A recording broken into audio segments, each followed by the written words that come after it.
கிறிஸ்துவை சரியாய் புரிந்து கொள்ளாவிட்டால் அவருக்கு நாம் ஆராதனை ஏறெடுக்க முடியாது. தேவனை ஆராதிக்க வந்த முதலாவது நாம் ஒரு விஷயத்தை சரியாய் அறிந்திருக்க வேண்டும். அவர் யார் என்பதை அறிந்திருக்க வேண்டும். ஆராதனை என்று வரும் பொழுது அங்கு ஒரு நபர் முக்கியத்துவப்படுத்தப்படுகிறார். நாம் அவரை தேவன் என்று சொல்லுகிறோம். அவர் யார்? அந்த சராசரங்களையும் படைத்த பிதா என்று சொல்லுகிறோம். அந்த பிதா யார்? அந்த பிதா எப்படி இருப்பார்? அவருடைய குணாதிசயம் என்ன? அவர் கோபப்படுவாரா? அன்பு செலுத்துவாரா? மன்னிப்பாரா? அவர் என்ன செய்வார்? இயேசு கிறிஸ்துவை பாருங்கள். என்னை கண்டவன் பிதாவை கண்டான். அப்படி என்றால் என்ன சொல்ல வருகிறார்? நான் எப்படி வாழுகிறேனோ, என்ன பேசுகிறேனோ, என்ன சிந்திக்கிறேனோ அதுதான் பிதா. என் பிதா செய்ய எதை நான் பார்க்கிறேனோ அதை தவிர நான் வேற எதையும் பார்ப்பதில்லை. இயேசு கிறிஸ்து தீமைக்கு எதிர்த்து நிற்கவில்லை, தீமையோடு போராடவில்லை, விட்டு கொடுக்கிறவராயிருந்தார், தன்னை தாழ்த்துகிறவராயிருந்தார். இந்த பூமியில ஒரு மனிதன் எப்படி வாழ வேண்டும் என்று நமக்கு ஒரு ஆச்சரியமான அடையாளத்தையும் எடுத்துக்காட்டையும் நமக்கு காண்பித்தார். ஊழியம் அவர் கொல்லும்படி வரவில்லை, ஊழியம் செய்தார். தன்னை அனுப்பின பிதாவுக்கு எல்லா விதத்திலும் உண்மை உள்ளவராக இருந்தார். எல்லாவற்றுக்கும் மேலாக சத்தியம் உள்ளவரை அவர் நமக்கு வெளிப்படுத்தினார். எப்படியெல்லாம் வெளிப்படுத்தினார்? அவரை அன்புள்ளவராக நமக்கு காண்பித்தார், இரக்கம் உள்ளவராக காண்பித்தார். அவர் நெறிந்த நாணலை முறிக்கிறவராக பிதாவை நமக்கு காண்பிக்கவில்லை. அதே சமயத்துல நியாய தீர்ப்பு என்பதையும் இயேசு கிறிஸ்து நமக்கு காண்பித்தார். இதோ என்னை தள்ளி என்னுடைய வார்த்தையை ஏற்றுக்கொள்ளாத எல்லாரும் நியாயந்தீர்க்கப்படுவார்கள் என்று பிதாவின் கோபத்தையும் நமக்கு வெளிப்படுத்தினார். இந்த இயேசு கிறிஸ்து தான் நமக்கு நித்திய ஜீவனாக இருக்கிறார். இவர் ஒரு சாதாரண மனிதன் அல்ல, சாதாரண தூதன் அல்ல. பிதாவினிடத்திலிருந்து வந்தவர், பிதாவால் அனுப்பப்பட்டவர் மட்டுமல்ல, பிதாவினிடத்திலிருந்தே வந்தவர். பிதாவினிடத்திலிருந்து நான் புறப்பட்டு வந்தேன் என்று சொல்லுகிறார். சும்மா ஏதோ ஒரு தேவ தூதனை என்னிடத்திலிருந்து போ அப்படின்னு சொல்லி அனுப்புறதல்ல. அவர் பிதாவோடு கூட இருந்தார். சோ அவரை வைத்துத்தான் இன்றைய ஆராதனையே இருக்கிறது. கிறிஸ்துவை நாம் எப்படி பார்க்கிறோம் என்பதுதான் ஆராதனையாக இருக்கிறது. இந்த கிறிஸ்துவை நாம் ரொம்ப சாதாரணமாய் பார்த்து கொண்டிருக்கிறோம். பிதாவினிடத்திலிருந்து வந்தவர் என்று நாம் பார்ப்பதில்லை, பிதாவுக்கு சமமானவர் என்று நாம் பார்ப்பதில்லை, பிதாவின் சித்தத்தை நிறைவேற்ற வந்தவராக நாம் பார்ப்பதில்லை. ஏதோ ஆண்டவர் எனக்காக மரித்தார் என்று மாத்திரம் பார்த்து விட்டு நாம் சென்று விடுகிறோம். இதெல்லாம் ஏன் நாம தியானிக்கணும்? ஒருவன் என்னில் அன்பா இருந்தால் என்னுடைய கட்டளைகளுக்கு அவன் கீழ்ப்படிவான், கை கொள்ளுவான் என்று இயேசு கிறிஸ்து சொல்லுகிறார். இதையெல்லாம் அவர் செய்ததே நீங்களும் நானும் பிதாவுக்கு பிரியமானவர்களாய் வாழுவதற்காக. அவர் பிதாவை வெளிப்படுத்தி விட்டார், எப்படி வாழ வேண்டும் என்பதை காண்பித்திருக்கிறார். வாழுவதற்கு தேவையான பரிசுத்த ஆவியானவரை எனக்கு வல்லமைக்காக கொடுத்திருக்கிறார். இனி நான் செய்ய வேண்டியது வாழுவது.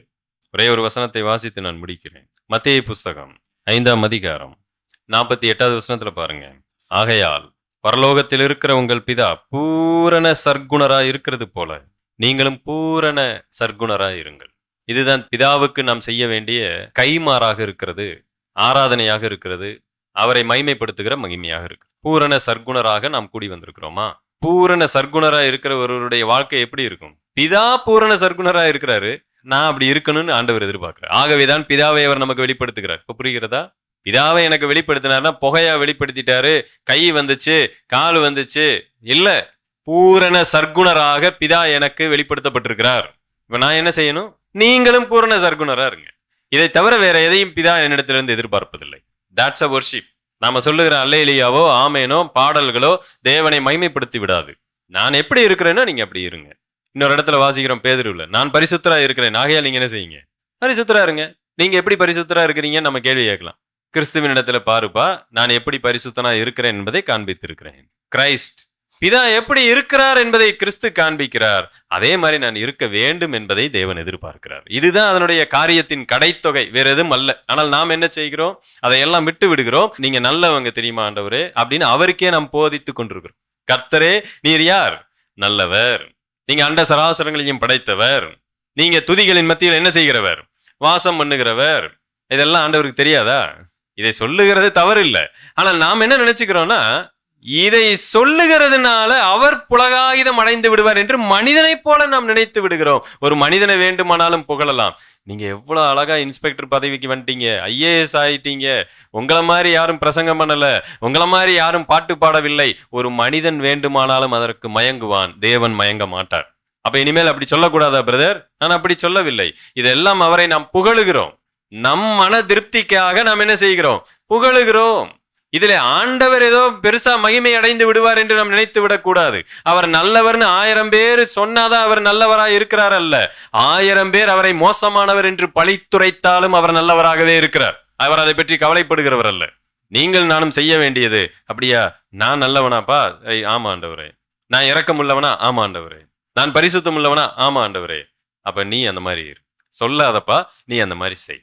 அதை தவிர தேவன் எதையும் எதிர்பார்ப்பதில்லை. ஆக நீங்க இரக்கமுள்ளவர் என்று சொல்லுவதற்கு நாம் ஆயத்தமாய் இருக்கிறோம். ஆனால் நான் இரக்கமாய் நடப்பதிலே குறைவுள்ளவனாய் இருக்கிறேன். இது எப்படி தேவனை நம்ம இரக்கமுள்ளவன் எப்படி சொல்ல முடியும்? வஞ்சிக்கிறவர்களா இருக்கிறோம், ஏமாற்றுகிறோம். That's not a worship.